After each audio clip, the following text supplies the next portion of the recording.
Hello बच्चों, कैसे हैं आप सब लोग। बहुत बहुत वेलकम है आप लोगों का। आज से आपकी ज्योग्राफी की क्लासेस भी प्रारंभ कर दे रहा हूँ। ठीक है, तो समस्या ये थी कि थोड़ा समय नहीं होता, लेकिन फिर भी मैं आपकी हेल्प करूँगा। तो बच्चों देखिएगा, एक चैप्टर्स देखो, यहाँ पर कोड 316 है। आप बहुत सारे लोग परेशान रहते हैं कि सर 316, देखो 316 एक राजस्थान ओपन बोर्ड का भी एक पेपर होता है, वो भी 316 एनआईएस को ही लेकर के चलता है। उसका सिलेबस जो है सेम है। ठीक है, सब कुछ सेम है, पार्ट भी सेम है, सब कुछ सेम है। तो आप लोगों को, अगर आपने ज्योग्राफी लिया है कोड 316, तो आप लोगों को बस कुछ ही वीडियोस हैं उनको देखना है, बाकी आपके पास कोई भी प्रॉब्लम नहीं होगी। और डेफिनेटली आपको क्या है, हर चीज़ मैं समझाता हुआ चलूँगा। देखो सबसे पहले क्या है, भूगोल के विषय के रूप में हम क्या है इसकी चर्चा करेंगे। ठीक है, चैप्टर का नाम है भूगोल एक विषय के रूप में। भूगोल जो है यानी ज्योग्राफी है, वो एक विषय है, एक चैप्टर है, उसके बारे में हम लोग यहाँ थोड़ा सा चर्चा करेंगे। ठीक है, देखो पृथ्वी हमारा घर है, हम जानते हैं। अब घर के आसपास देखो, मेरे घर, सपोज ये घर है, ठीक है, मेरे घर के आसपास भाई पेड़ भी मिलेंगे, पौधे भी मिलेंगे, ठीक है, आपको पहाड़ भी मिलेंगे, जंगल भी मिलेंगे, नदियाँ भी मिल सकती हैं, उद्योग भी मिल सकते हैं, ऑफिस भी मिल सकता है, बहुत सारी चीज़ें मिल सकती हैं ना बच्चों। ध्यान से समझते चलना। इसी के परिप्रेक्ष्य की हम बात करते हैं कि पृथ्वी हमारा घर है, बिल्कुल है भाई। अब पृथ्वी, आपको पता है पृथ्वी का मतलब क्या है? पृथ्वी गोल ना होकर के जियोड़ है। क्या है? जियोड़ है भाई, ध्यान रखना। पृथ्वी आज से एक माइंड में डाल दो, पृथ्वी जियोड़ है और पृथ्वी 23.5 डिग्री 1.5 पर झुकी है, यानी 23.5 डिग्री सेल्सियस पर क्या है, पृथ्वी झुकी हुई है। ठीक है बच्चों, तो ये आप लोगों को देखना है। देखो पृथ्वी के चारों ओर अलग अलग तत्व दिखाई देते हैं, जिसमें मृदा भी हो सकती है, मैदान भी हो सकता है, पहाड़ भी हो सकता है, नदियाँ, मौसम, सूर्य का प्रकाश, घर, सड़क, अस्पताल, खेत, दुनिया भर की चीज़ें घर के आसपास होती है। ठीक है, अब इन चीज़ों में दो चीज़ें शामिल हैं। इन चीज़ों में दो चीज़ें शामिल हैं। पहला, दो चीज़ें, एक प्राकृतिक चीज़ें हो सकती हैं, इनके अंदर कुछ चीज़ें प्राकृतिक हो सकती है, और दूसरे अप्राकृतिक हो सकते हैं। मानते हो ना, अप्राकृतिक हो सकते हैं भैया, इसको आप लोग समझने की कोशिश करना।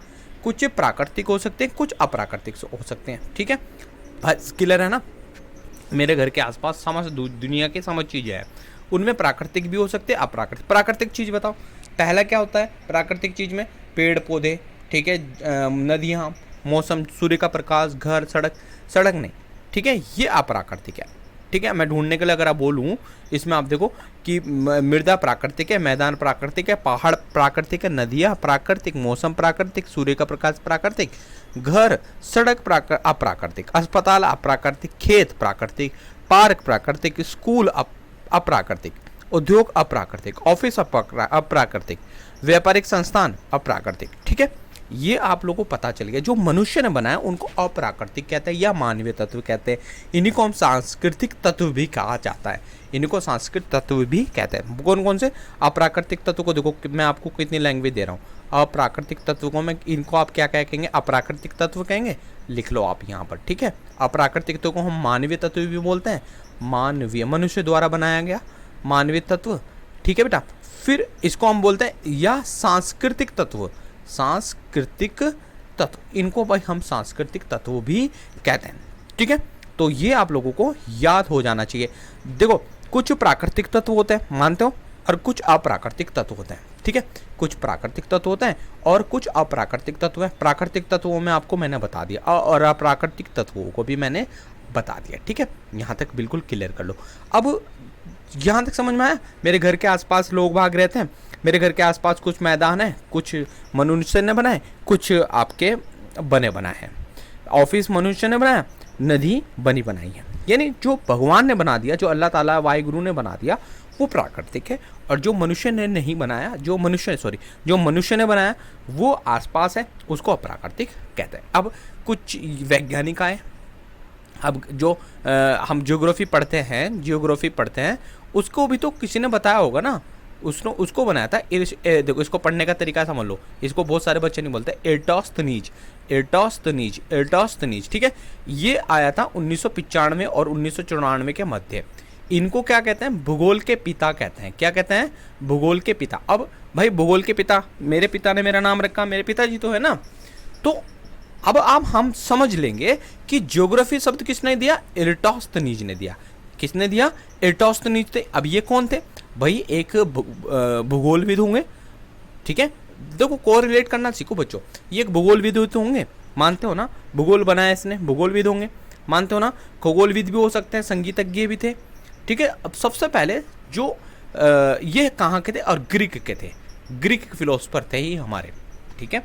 क्लियर कर लेना, ये ग्रीक फिलोसफर थे। अब क्लियर यहाँ तक हो गया होगा। अब मैं जब बाद में लास्ट क्वेश्चन पूछूंगा ना, फिर आपको पता चलेगा और आपने मुझे बताना है। अब भूगोल क्या है, दो शब्दों से मिलकर के बना है। जियोग्राफी लिखते हैं ना, ग्राफी, ये जियोग्राफी लिखते हैं। अब देखो जियो तो पृथ्वी को बोलते हैं, और जो ग्राफ होता है, ग्राफ खींचा कभी, बनाया होगा ग्राफ्स, ठीक है, वर्णन करने को बोलते हैं। जियो मतलब पृथ्वी का वर्णन करने वाला जो होता है उसको जियोग्राफी कहते हैं, ठीक है। जियोग्राफी उसको कहते हैं, यानी पृथ्वी का वर्णन करने वाले को जियोग्राफी कहा जाता है। यह भूगोल ग्रीक भाषा में दो शब्दों से मिलकर के बना है, जियो अर्थात पृथ्वी और ग्राफ्स अर्थात वर्णन करना, ठीक है। समझ में आया। जियोग्राफी दोबारा बता दूं, जियोग्राफी दो शब्दों से मिलेगा, जियो और ग्राफ्स, ठीक है। ये दो शब्दों से मिलकर के बना है। जियो का मतलब होता है पृथ्वी, आपने ना जियो सिम ले लिया, वो वाला जियो नहीं, वो JIO है, ठीक है, वो नहीं है। जियो मतलब पृथ्वी, और ग्राफ्स का मतलब होता है चारों ओर का क्षेत्र को, उसको जियोग्राफी कहते हैं, ठीक है। अब इराटोस्थनीज ने कब ने 276 से 294 ईसा पूर्व में जियोग्राफी शब्द का प्रयोग किया था। वर्तमान समय में भूगोल शब्द का अर्थ है कि पृथ्वी के धरातल पर पाए जाने वाले स्थानिक और सामयिक विभिन्नताओं के अध्ययन को भूगोल कहते हैं, ठीक है। तो भूगोल शब्द का, अब देखो सिंपल से बात के निकल के आई, भूगोल शब्द का जो अर्थ है पृथ्वी के धरातल, यानी पृथ्वी है, और पृथ्वी के ऊपर ये जो लेयर है ना, इसके ऊपर जो पाई जाने वाली स्थानिक, जिसको स्थानिक बोलते हैं, या सामयिक विभिन्नताओं के अध्ययन को भूगोल कहा जाता है। अब देखो यहाँ पर बोलता है ना, वैज्ञानिक विषय के रूप में हम भूगोल को क्यों लेते हैं। देखो तीन शब्द यहाँ पर रहेंगे, ठीक है, क्या, कहाँ और क्यों। ध्यान रखना, भूगोल एक ऐसा विषय है जो परिपक्व वैज्ञानिक विषय के रूप में भूगोल शामिल किया जाता है। इनके तीन प्रश्न के साथ मैं बात करूंगा। पहला क्या, कहाँ और क्यों। कुछ ऐसे प्रश्न होते हैं जो भूतल पर पाए जाने वाले प्राकृतिक तथा सांस्कृतिक विशेषताओं के प्रतिरूप की पहचान से जुड़े होते हैं, जो क्या प्रश्न का उत्तर देते हैं, ठीक है जी, क्लियर हो गया। दूसरा कहाँ, यार वो चीज़ कहाँ मिली, क्या, ओह अच्छा, क्या पत्थर गिर गया, क्या पत्थर गिर गया, वो कहाँ गिरा, ओहो कैसे गिरा, क्यों गिरा, ये प्रश्न हमारे अंदर आते हैं ना। कुछ प्रश्न होते हैं क्यों, ऐसा क्यों है, ऐसे तो बोलते हैं ना पक्ष और विपक्ष में, तो ये हमारे लिए है। हमें भूगोल विषय का अध्ययन क्यों करना चाहिए। बहुत सारे लोग जियोग्राफी ले लेते हैं, क्यों ले लेते हैं। भूगोल हमारे लिए अति आवश्यक है। क्यों, देखो भाई, मैं IAS की तैयारी कर रहा था, ठीक है, तो मैं मेंस में मैंने जियोग्राफी लिया भाई, ईजी लगता है, लेकिन अगर हम इसकी क्या है, ज्योग्राफी पढ़ने से पहले इसकी मानसिकता को नहीं समझेंगे, अगर हम इसको बारे में नहीं समझ पाएंगे तो हम इसके बारे में नहीं अध्ययन कर सकते। कितना लर्न करेंगे। अच्छा, भूगोल के अध्ययन में हमें मानव समाजों में पाए जाने वाली विभिन्न विभिन्नताओं को समझने में आसानी होती है, ठीक है, ठीक है बच्चों, जिसमें वैश्विक शांति और भाईचारे की ओर भावना प्रबल होती है। इतना आप लोगों ने याद कर लेना है, ठीक है, फालतू चीज़ें नहीं देखना। अब देखो भूगोल की, अब इस प्रश्न का आप उत्तर आप खुद से आप मुझे बताएंगे कि हमें भूगोल का अध्ययन क्यों करना चाहिए। मानचित्र का ज्ञान होगा, नौकरी लग जाएगी, ठीक है। हमें मानचित्र का ज्ञान होगा तो हम समुद्र से निकल जाएंगे। व्यापार, अगर मानचित्र का ज्ञान होगा तो समुद्र से व्यापार भी कर लेंगे। तो बहुत सारी चीज़ें हैं जिसको हम समझना पड़ेगा, ठीक है। अब देखो भूगोल की दो प्रमुख उपागम है, शाखाएं।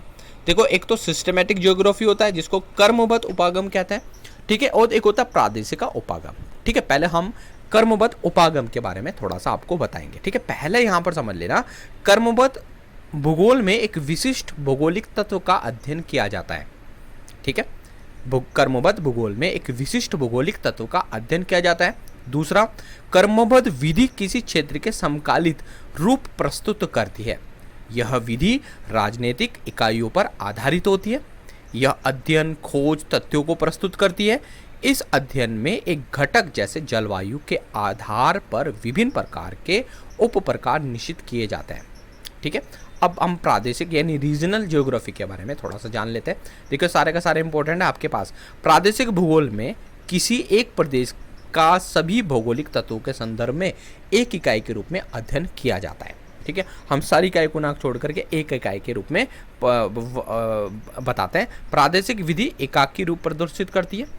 ठीक है, यह विधि भौगोलिक इकाइयों पर आधारित होती है। किस पर आधारित होती है? भौगोलिक आधार पर आधारित होती है। ठीक है, देखो अब यहाँ पर देखो प्रादेशिक भूगोल की विभिन्न शाखाएं।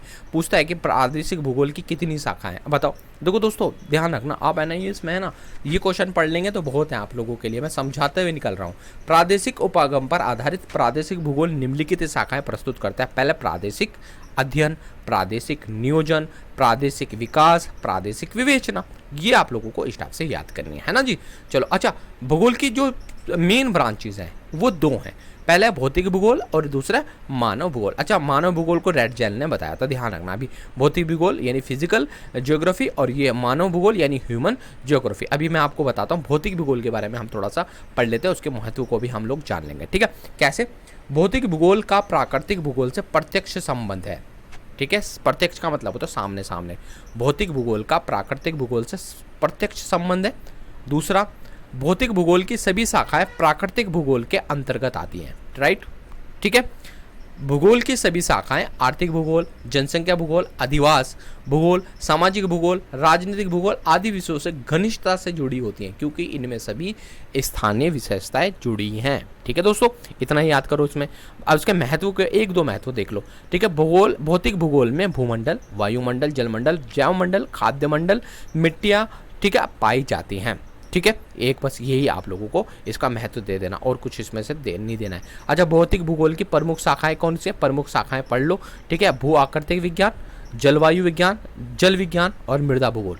ठीक है, भू आकृतिक कौन कौन से, जहाँ पर जिन देखो भू आकृतिक विज्ञान की बात करते हैं। अगर आपने भू आकृतिक विज्ञान लिया तो आपको किस किस का अध्ययन करना पड़ेगा? महाद्वीपों का, पर्वत पठारों का, मैदानों का, नदियों घाटियों का आदि का।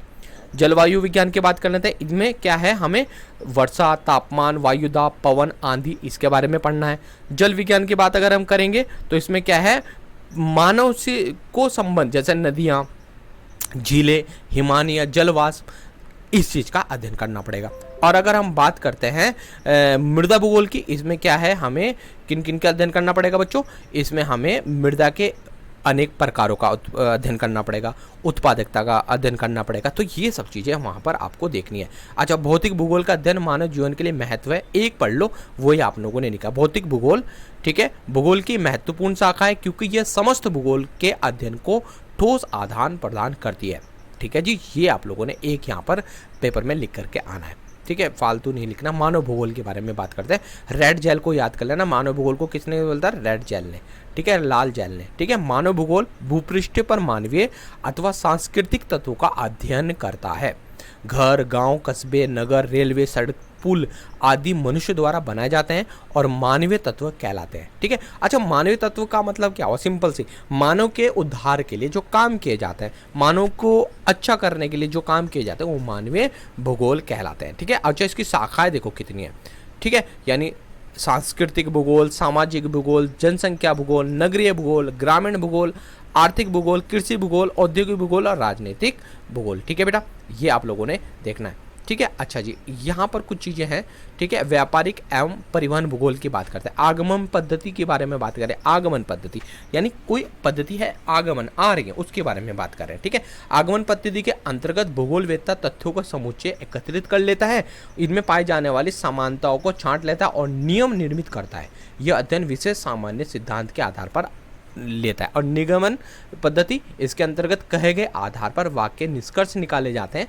ठीक है, बस इतना ध्यान रखना। बस इसमें इतना ही आप लोगों ने पढ़ना है और बाकी आपने कुछ नहीं पढ़ना है। ठीक है, बस इसमें भूगोल के कुछ संबंध है, अर्थशास्त्र, आर्थिक भूगोल है और फालतू चीज़ें आपने नहीं करनी है। ठीक है, तो बस इसमें इतना ही हम लोग रख रहे हैं। जितना पेपर के लिहाज से इंपॉर्टेंट है वो आप लोगों ने करना है। और चैनल को सब्सक्राइब जरूर करें, शेयर जरूर करें। और आपके लिए एक चीज़ है कि सभी चीज़ें आपको यहाँ पर मिल जाएंगी, सारी प्लेलिस्ट बनी हुई है, आपको और जाने की कोई ज़रूरत नहीं है। एनआईएस में पढ़ाई नहीं होती है डेफिनेटली, इतना तो समझ लें आप। चलिए, थैंक यू सो मच। जय हिंद, जय भारत। चैनल को सब्सक्राइब जरूर करें, शेयर करें, एक दूसरे को बताएं। थैंक यू दोस्तों।